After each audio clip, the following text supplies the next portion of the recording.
My mom wanted me to be a truck driver because that would mean I'd make $24,000 a year if I went to Truck Masters, and that would be twice what my father made. And she thought that would happen, but something inside of me said, I don't want to drive a truck. There's something else that matters more to me, and I decided I was not gonna go for money instead of passion. And the rewards have been pretty amazingly better than being a truck driver. It's not bad being a truck driver, it's just not what I was after. And I look back, and one of the things that helped me was my original teacher, Jim Rohn, who was a personal development speaker I went to hear when I was 17. He said something the first time I heard him, and he said, you know, it's really simple. If you want life to change, you got to change. If you want life to be better, you've got to get better. It's the only way it happens. And luck will show up for people and it'll leave them. But if you're constantly improving who you are and what you give, game over. When people ask me, what does it take to be happy? I always tell them one word: progress. Progress equals happiness. Even if you're not where you want to be yet, if you're on the road, if you're improving, if you're making progress, you're going to love it. You're going to feel alive. On the other hand, it doesn't matter how successful you are. If you stop growing, you start dying inside. I've always had this belief: if you want to be successful at anything in life, never leave the sight of setting a goal without doing something that commits you to fulfillment. If you get, like, you're in state, right, when you do something. While you're in state, that's the time to commit yourself to something that makes you follow through.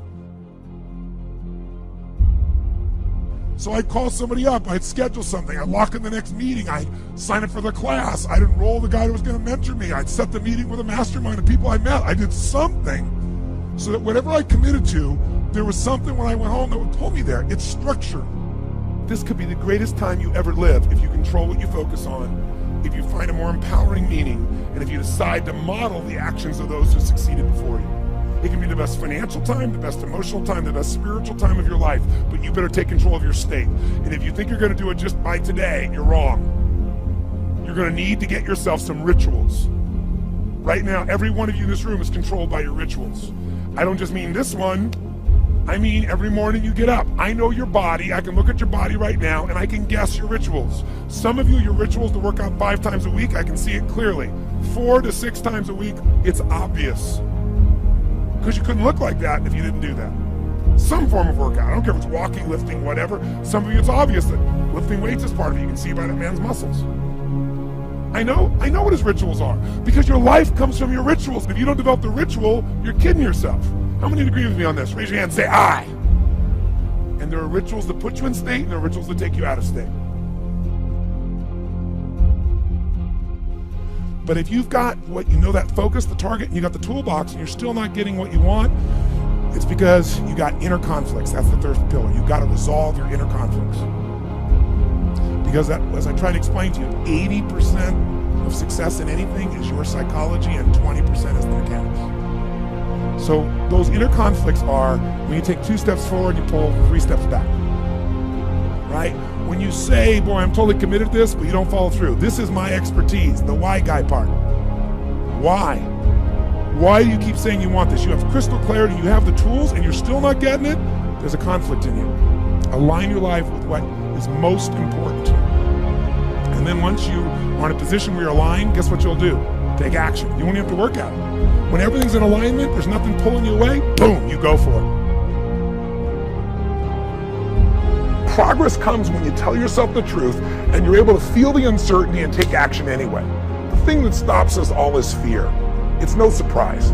Fear of failure, fear of rejection, fear of the unknown, fear of not looking good. And that fear we could translate into the simple thing of uncertainty. Now, when you look at someone who's incredibly successful, you look at someone who's truly a leader in their life or in their field, the one thing they have in common is they exude this sense of certainty. Now, where's that come from? Is it inborn? Are they lucky? Are things just going their way? No, great leaders know how to step in the uncertainty and bring the certainty to the situation. Most people in life, we really feel like the level of stress in our life comes to how much of life do you feel like you control, or how much does life control you? Do you tend to control more of what's going on, or events controlling you? It's very easy to have those events start to take control unless we take control of what's between our ears, our own mind. You see, what you and I focus on massively affects how we feel, whether we're thriving or surviving. If you focus on what you can't control, if if you focus on the past, if you focus on what's missing from your life constantly, that pattern of focus will make you frustrated, overwhelmed, depressed. It won't even matter if you're taking antidepressants. If you keep focusing on what you can't control, what's missing from your life, you're going to feel depressed still. You can take as many antidepressants as you want. Focus equals power. If you want to thrive, you got to focus on what you can control. You got to focus on the difference you can make. You got to focus on what's already in your life that you're grateful for. So you got to find a story that's going to empower you to act. A story that's going to get you to find the breakthrough, because otherwise, with a lousy story, you'll never find the strategy, or you'll come up with a reason why it's too expensive, you can't get there, you can't access it, or you'll even get the strategy and then half-assed apply it just so you can reward your story that says it doesn't work because I tried it. Resourcefulness is the ultimate resource. And if you don't have what you want, stop telling yourself the story because you don't have the money, you don't have the time. That's bullshit. It's because you haven't committed yourself where you would burn your boats. If you want to take the fucking island, burn your fucking boats. And you will take the island, because people, when they're going to either die or succeed, tend to succeed. But most of us give ourselves a way out, and that's why we don't have what we want.